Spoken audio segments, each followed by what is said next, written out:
काश मुझे किसी ने ये बताया होता कि एग्ज़ाम में प्रिपेयर करने के लिए क्या-क्या चीज़ों का ध्यान रखना है मुझे। काश मुझे किसी ने ये बताया होता कि सिलेबस इतना वास्ट है कि पूछो ही मत। काश ऐसी सारी चीज़ें मुझे पहले ही किसी ने बता दी होती तो मैं मेरे एग्ज़ाम में ये सारी चीज़ों का ध्यान रख पाती। बट मुझे तो किसी ने बताया नहीं, इसीलिए मैं आज आपको ये सारी बातें बताने जा रही हूँ जो कि आई विश मुझे किसी ने बताई होती जब मैं मेरी सीएस एग्ज़ाम की प्रिपरेशंस कर रही थी। So starting with the first one, that is syllabus जो है सीएस का बहुत ही ज़्यादा बड़ा है। There are 7 to 8 subjects with 500 plus pages of module.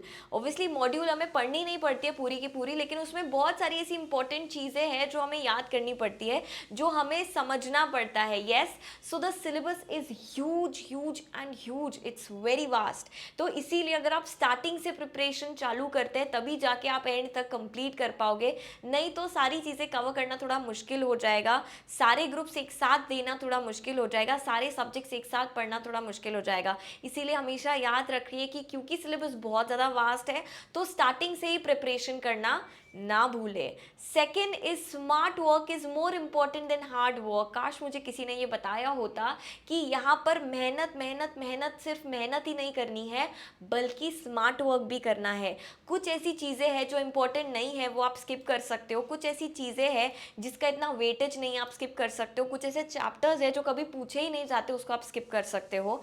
Smart work का मतलब और क्या होता है कि जो भी चीज़ें उसको ऐसे शॉर्ट में याद रखो कि आपको दो जगह वो सेम चीज़ काम आ सके।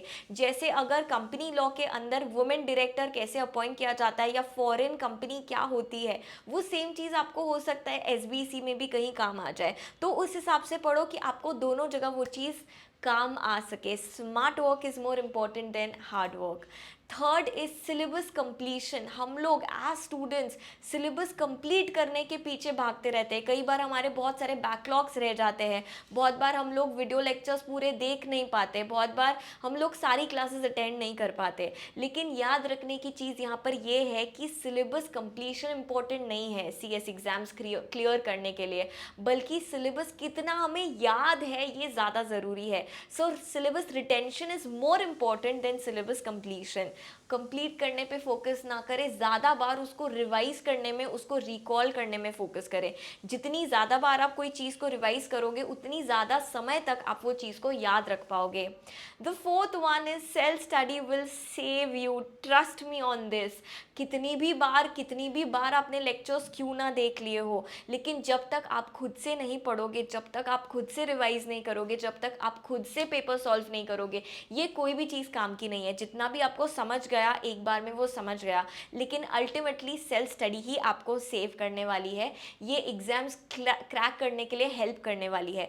सो 40% मैं कहूँगी कि वीडियो लेक्चर्स देखकर हमें चीज़ें समझ आती है, लेकिन जो बाकी का 60% है that is our own efforts, हमारी खुद की सेल्फ स्टडी पे डिपेंड करता है कि हम पास हो गए या नहीं। And the fifth one is questions जो सीएस एग्जाम्स में पूछे जाते हैं, be it CS ET, be it CS executive and be it CS professional में तो लेवल और ज़्यादा हाई हो जाता है, but the questions are based on the application of your knowledge. ये सिर्फ ये टेस्ट नहीं करता कि आपको ये वाला जो कॉन्सेप्ट है ये आता है या नहीं आता है, वो आपका ये टेस्ट करता है कि ये जो कॉन्सेप्ट है अगर ये आपको समझ गया है तो अब आप इसको कैसे अप्लाई करोगे प्रैक्टिकल रियल वर्ल्ड के अंदर। So it's about application of the knowledge. आपको कभी ये नहीं पूछेंगे बताओ वुमेन डायरेक्टर क्या होता है, कब अपॉइंट करते हैं, वो आपको ये पूछेंगे कि एक कंपनी के अंदर अगर इतना टर्नओवर है या उतना उसका पेड अप कैपिटल है और इतने डायरेक्टर्स है तो क्या उनको कोई और डायरेक्टर अपॉइंट करना चाहिए, क्या उनको कोई और कंपल्शन है और कोई डायरेक्टर अपॉइंट करने की। और तब आपको याद आ जाना चाहिए कि यहाँ पर तो वुमेन डायरेक्टर एप्लीकेबल है और उन लोगों को वुमेन डायरेक्टर रखना चाहिए, अपॉइंट करना चाहिए, इतने इतने टाइम में अपॉइंट करना चाहिए। So this is the difference between knowledge and the application of the knowledge. तो हमें एप्लीकेशन ऑफ द नॉलेज पे ज़्यादा फोकस करना है। And that's about it. I hope this video was useful. I hope आपको बहुत ज़्यादा क्लैरिटी आई होगी आपकी पढ़ाई को लेकर। मुझे तो चाहिए था कि काश मुझे किसी ने ये सारी चीज़ें बताई होती, but it was not available at the time. But I hope ये सारी चीज़ें जो मैंने आज आपके साथ शेयर की ये आपको यूजफुल रहेगी। Thank you so much for watching this video. Please don't forget to like the video and leave a comment of yours. अगर आपको कोई ऐसा टॉपिक है जिस पे आपको चाहिए कि मैं वीडियो बनाऊँ, तो please do let me know in the comment section. Bye bye, take care, outro, see you.